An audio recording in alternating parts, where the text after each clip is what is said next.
What's going on, ladies and gentlemen? My name is Sandeep, aka Supahman, and today's topic of discussion is microtransactions in the new Rise of the Tomb Raider. Now, I haven't seen a lot of people discussing this. A few days back, it was just announced that the Rise of the Tomb Raider was going to have microtransactions. This is in fact confirmed. And I'm looking at a bunch of different articles here as well, particularly this one here from PC Gamer. So just to give you guys a little bit of a run through of what these microtransactions are. So basically what the developers are saying is that players will now be able to choose between expedition cards that offer hundreds of ways to customize your Rise of the Tomb Raider experience. You can also set up challenges for your friends to see if they can beat your scores with the same card setup. And they say they'll have about 300 cards available at launch. Now, in my opinion, I think it's stupid. It's silly. The reason that I feel that this is really just, silly, is that what they're offering is kind of stuff that used to be offered in video games before. In the past, when you would look up cheat codes to be able to use big head mode, or little things like that you could unlock later in the game if you say collected 150 different items of this and this. Take Jack and Daxter, or Jack 2 for example. Jack 2, if you collected those precursor orbs, if you collected about 100 or 200, you'd be able to activate the mirror world or big head mode and things like that. Back then, I never had to pay any money to be able to do that. And nowadays, a lot of games are giving players the option to be able to pay more to do that. It's not the paying more to be able to do that bugs me. It's just that it's such a common practice now that you're not really going to see cheat codes as much. You're practically paying more for content that's already there. This isn't like paying for an expansion. See, the difference is, and the way that I view this, I'm willing to pay more for a product if it'll better the experience, or if it'll make the game better. I'm not really into cosmetic DLCs and things like that, and I know some people are. Some people are really into like the costumes in Batman, Arkham City, Arkham Knight, and things like that, and they really love playing that. And you know what? The numbers clearly show that people do like to pay for things like that. When you look at games like League of Legends or Dota 2, heck, even Counter-Strike, people are paying more for things like that. And I think it's perfectly alright, to give people the option to be able to do that.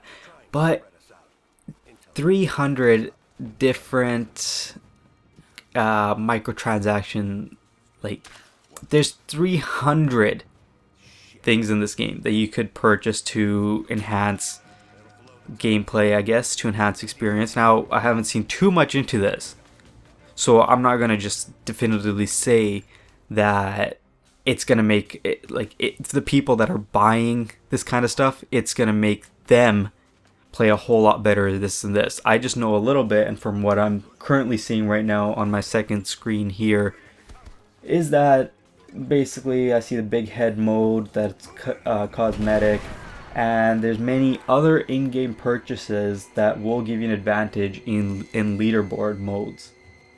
So yeah, it's quite interesting because this wasn't really a problem in previous generations. It wasn't a problem that I think many people ever saw on PS2 and Xbox generations and all that. It wasn't even a problem in the last generation with the PS3, Xbox 360, and the Wii. But we are seeing it more on consoles now, and again, we've been seeing that for quite some time on mobile games. And I find it quite funny that just a few days back as well, even Kanye West was tweeting about microtransactions in video games. Whatever happened to just playing a game, picking it up and playing it, and paying more for extra content later on, but not being forced to, not even necessarily forced, I should choose my words a little bit better there, because these guys, the developers and Rise of the Tomb Raider developers, aren't just going to force you to be able to, or force you to buy it. what they're giving you is the option to buy it that will make gameplay better and all these kinds of things, but the way I see it, it shouldn't be like that at all. The gameplay should already be pretty solid if you're going to be paying full price for a game like that. And here in Canada especially, I'm not paying $60 for a game anymore. Our dollar is pretty low, so I'm pretty much paying $79 or $74 depending on the game. And this is nothing against Rise of the Tomb Raider in general, or the gameplay, or the amount of time that the developers have put into creating this product. I played the last Tomb Raider and it was a solid video game. I really enjoyed it. But I just don't like the in-game purchases and all these kinds of things that I'm starting to see on modern games. And honestly, for this kind of game as well, I'm just going to wait it out. Like, I bought the last Tomb Raider on Steam during the winter sale a while back, and I got all the previous Tomb Raiders as well on PC for a really good price. Do I see myself paying full price for this game? I don't think so. Is it because of the microtransactions? No, not really. I just don't see myself wanting to pay full price for a game that's just going to be expensive, and then finding out right now that, you know, there's all these microtransactions and things like this. And yeah, I'm going to take my time and just see how the game comes out. If it looks good, I'll read some reviews and things like that, and I'll make an informed decision.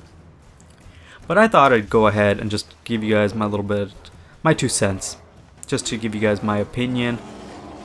I'd really love to hear what you guys think as well, because I know microtransactions are kind of a big issue in the gaming community.